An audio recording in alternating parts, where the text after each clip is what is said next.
Hey everyone, welcome back to another video. I'm back again with another interesting video related to iPhone, in which we will see how to check if your iPhone is refurbished or new or a replacement. Okay, so if you're visiting my channel for the first time, then please consider subscribing.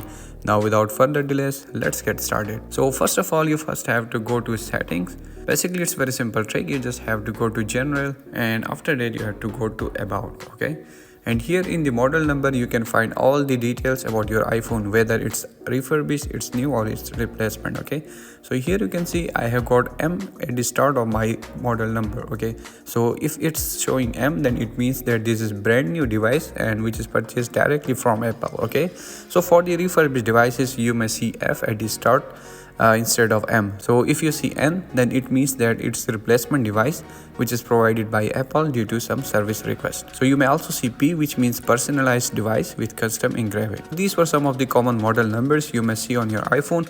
I hope you have found this video helpful. For more videos like this, please subscribe to my YouTube channel.